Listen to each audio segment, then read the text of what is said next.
좀 더 일찍 와서 이렇게 복습을 하고 있으면 얼마나 이뻐 보이겠어요. 근데 저 옛날에는 진짜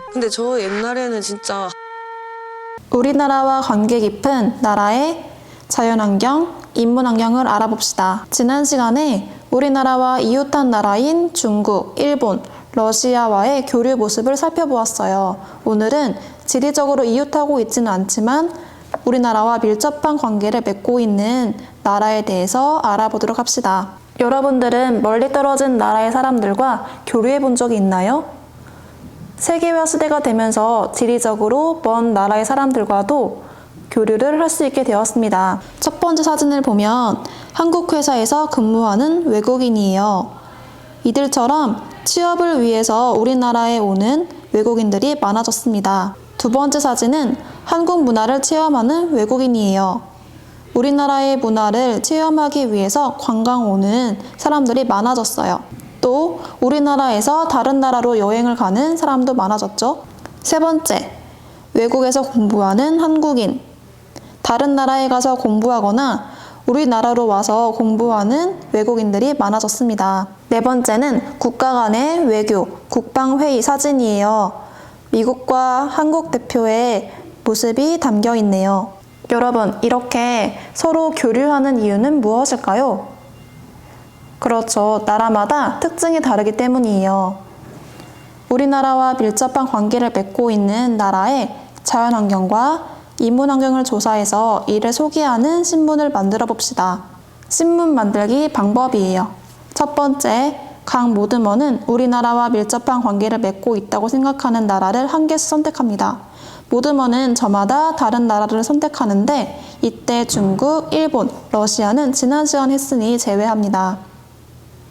두 번째, 기자가 되어 선택한 나라의 자연환경, 위치, 면적, 기후, 지형 등과 인문환경, 인구, 주요 산업 등 우리나라와의 관계를 조사합니다.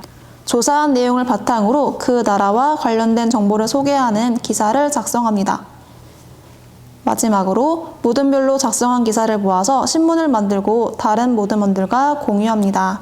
모듬 친구들과 상의해서 우리나라와 밀접한 관계를 맺고 있다고 생각하는 나라를 이 칸에 적어주세요.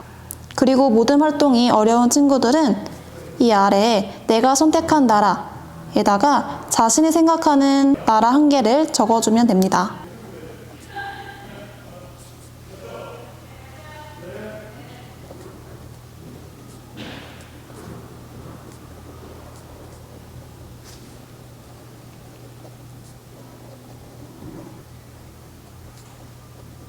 나라를 선택했으면 이 나라에 관련된 제목을 지어서 적어주세요.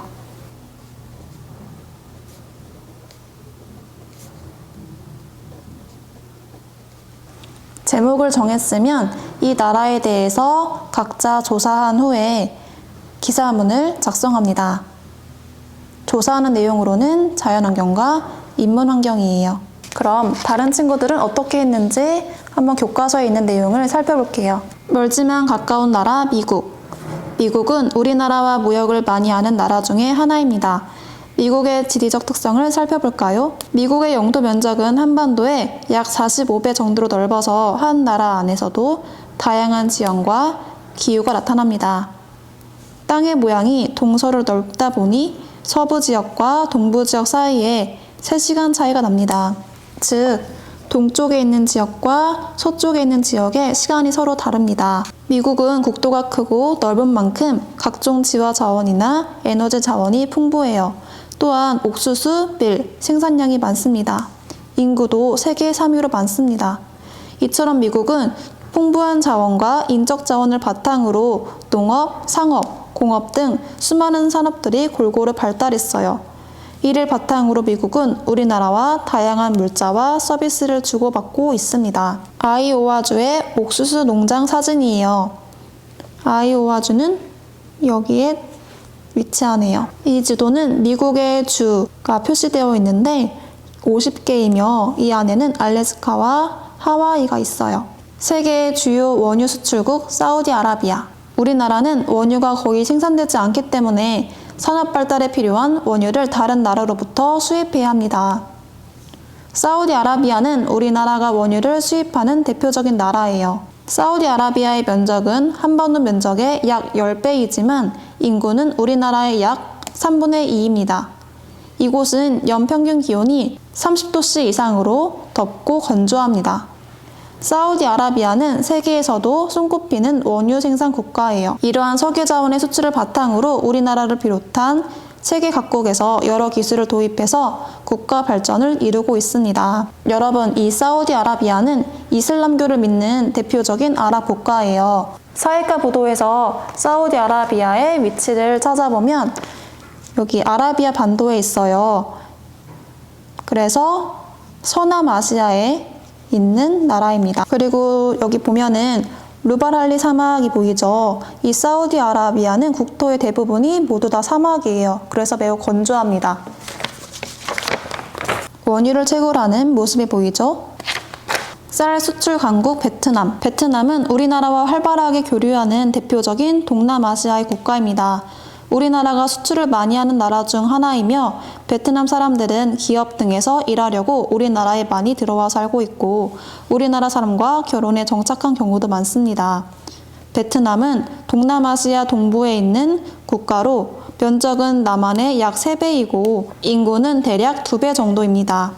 이곳의 기후는 대체로 덥고 습한 편입니다. 베트남은 남북 방향으로 산맥이 이어져 있고 북부와 남부에는 넓은 평야가 발달했습니다. 이 넓은 평야를 중심으로 벼가 많이 재배되어서 세계에 쌀을 많이 수출합니다. 또한 노동력이 풍부해서 섬유 산업 등 경공업이 발달했습니다. 자, 베트남은 중국과 접해 있는 나라로 동남아시아 국가입니다. 쌀국수가 매우 유명하죠? 근데 쌀국수가 유명한 이유를 보니까 벼가 많이 생산되기 때문이에요. 베트남의 계단식 논 모습이에요. 정말 계단 모습 같죠? 그리고 노동력이 풍부하기 때문에 경공업이 발달했어요.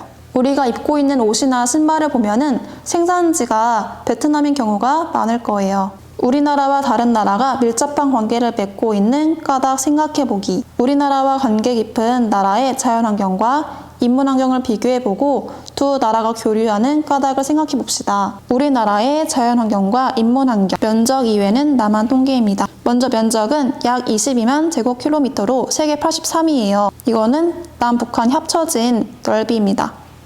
지형은 동쪽이 높고 서쪽이 낮아요.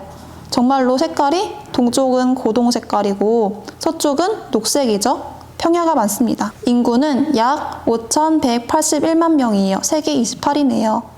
그리고 주요 산업은 반도체, 자동차, 조선업. 조선업은 큰 배를 만드는 산업이에요. 그리고 휴대전화 관련 산업, 철강 산업 등입니다. 기후는 온대 기후예요. 그래서 사계절이 뚜렷하고 여름에는 덥고 비가 많이 내리며 겨울에는 춥고 건조합니다. 그럼 아래 문제인데요. 이 문제는 여러분들이 선택한 나라와 비교해서 답을 적으면 됩니다. 선생님은 미국을 정했으니까 미국에 대한 내용을 정리할게요.